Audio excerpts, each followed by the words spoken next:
Rachel se gara devant Mike's Auto Repair, espérant une réparation simple pour le bruit de cliquetis de sa voiture.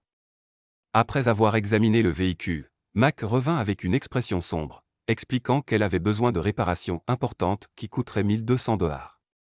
Lorsqu'elle revint le lendemain, le prix avait mystérieusement grimpé à 1800 $.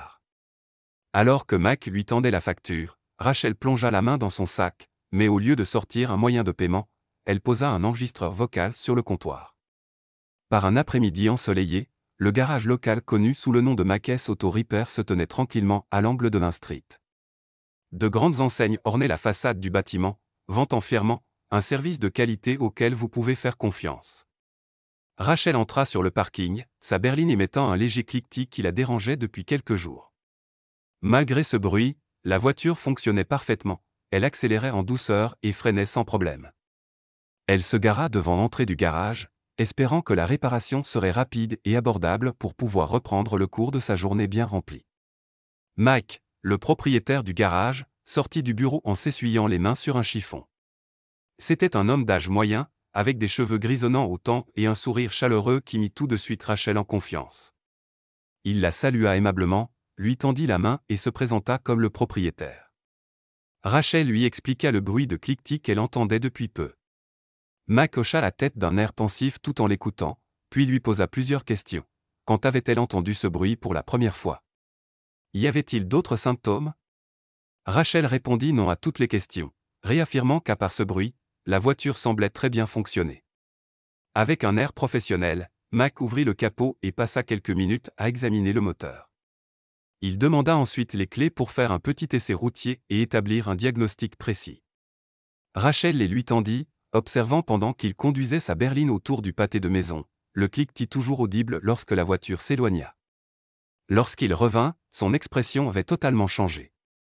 Son visage d'autrefois amical affichait désormais une mine préoccupée. Il expliqua à Rachel que sa voiture avait besoin de réparations majeures. Le cliquetis, selon lui, n'était que le début de problèmes bien plus graves. Il affirma que les plaquettes de frein étaient extrêmement usées, au point de représenter un danger. Il lui montra aussi un rapport du système informatique de la voiture, affichant plusieurs codes d'erreur. Il ajouta que le liquide de transmission était foncé et brûlé, ce qui nécessitait un remplacement immédiat pour éviter une panne catastrophique. Alors que l'inquiétude de Rachel grandissait à chaque nouveau problème mentionné, Mac calcula le coût estimé.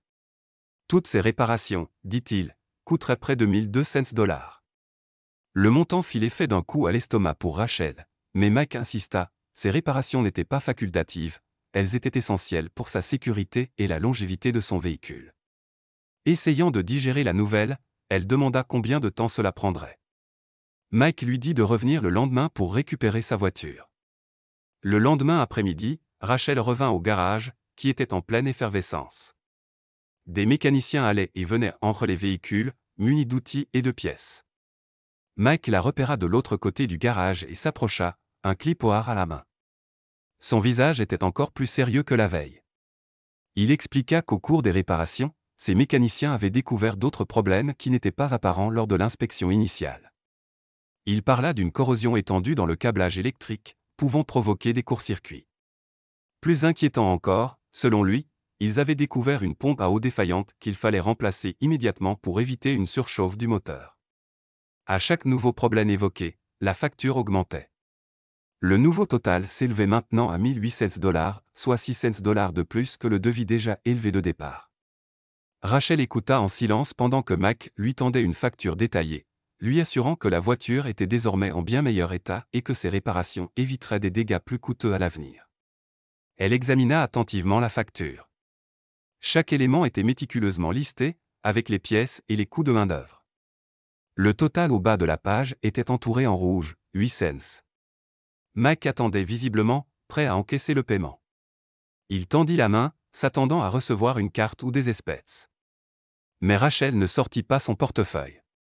À la place, elle posa un petit enregistreur vocal noir sur le comptoir. Le léger clic lorsqu'elle appuya sur le bouton résonna dans le garage soudainement silencieux. L'atmosphère changea du tout au tout. La cliente amicale, qui semblait la veille un peu naïve et confiante, avait disparu. À sa place se tenait une femme totalement différente, assurée, autoritaire, et manifestement en pleine maîtrise de la situation. Pourriez-vous me réexpliquer exactement ce qui n'allait pas avec ma voiture demanda-t-elle. Sa voix, désormais ferme et autoritaire, marqua un changement radical de ton qui prit Mike au dépourvu. Il tenta de répéter son diagnostic, mais buta sur ses mots tandis que Rachel soutenait son regard sans ciller. Avant qu'il ne puisse se reprendre, Rachel sortit un dossier de son sac et le posa à côté de l'enregistreur vocal. Elle l'ouvrit pour révéler 3 rapports de diagnostic distincts, chacun portant les signatures et cachets de différents mécaniciens certifiés, issus d'ateliers réputés à travers la ville.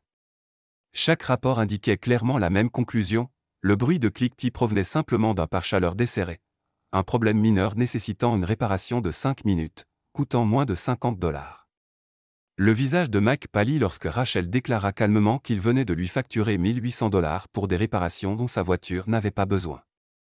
Les yeux de Rachel restèrent fixés sur son visage de plus en plus livide tandis qu'elle tapotait une fois sur son téléphone, envoyant un signal préétabli. Soudain, la porte du garage s'ouvrit brusquement, et les membres de l'équipe cachée envahirent les lieux avec leur équipement. Mac recula sous le choc, attirant l'attention de son personnel. Debout, tenant désormais un micro professionnel, Rachel se présenta clairement pour la première fois. Elle était Rachel Torres, journaliste d'investigation pour l'émission de protection des consommateurs Consumer Watch. Depuis 3 mois, son équipe recevait des dizaines de plaintes concernant ce garage en particulier, accusé de cibler des clients sans méfiance, en particulier des femmes, avec des réparations frauduleuses et des services inutiles. Le visage de Mike se vida totalement de son sang lorsqu'il comprit à qui il avait affaire. Ce n'était pas une simple journaliste, Rachel Torres était connue dans tout le pays pour ses enquêtes sur les fraudes aux consommateurs.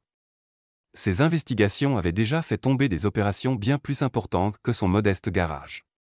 Rachel désigna les caméras presque invisibles placées stratégiquement dans l'atelier. Ces dispositifs cachés, expliqua-t-elle, avaient tout filmé depuis son arrivée la veille jusqu'à l'instant où Mac avait tenté de lui facturer 36 fois le prix réel d'une simple réparation. Rachel expliqua qu'au lieu de se contenter de rapporter les plaintes, elle avait voulu enquêter personnellement pour en vérifier la véracité. Malheureusement, ces découvertes les avaient confirmées. Paralysé, Mac regardait impuissant sa réputation et son entreprise s'effondrer à cause de sa cupidité. Les images tournées ce jour-là devinrent le cœur d'un épisode spécial diffusé le mois suivant. Des téléspectateurs à travers tout le pays suivirent le déroulement de l'enquête de Rachel, qui révélait toutes les manigances de Mike, particulièrement envers ceux qu'il considérait comme naïfs. L'émission déclencha une enquête immédiate de l'Agence de protection des consommateurs de l'État, qui mit en évidence un schéma récurrent de pratiques similaires dans le garage de Mike, remontant à plusieurs années. Les archives montraient des surfacturations régulières, des recommandations de services inutiles et même des cas de facturation pour des pièces jamais remplacées. 6 mois après la diffusion de l'épisode, le garage de Mike ferma définitivement. Mike, quant à lui, écopa d'amendes importantes et perdit sa licence de mécanicien, mettant un terme à sa carrière dans l'industrie automobile. Plusieurs anciens clients intentèrent des poursuites civiles pour obtenir un remboursement des réparations frauduleuses, s'appuyant sur les preuves de l'émission. L'enquête de Rachel ne fit pas qu'exposer un mécanicien malhonnête, elle mit en lumière un problème bien plus vaste et incita les consommateurs à poser des questions, à demander un second avis et à exiger de la transparence en matière de réparation automobile. Et tout cela avait commencé par un simple bruit de cliquetis, et une femme qui n'était pas tout à fait ce qu'elle semblait être. Avez-vous déjà été surfacturé pour un service ou une réparation? Que feriez-vous si vous découvriez que quelqu'un essaie de vous arnaquer?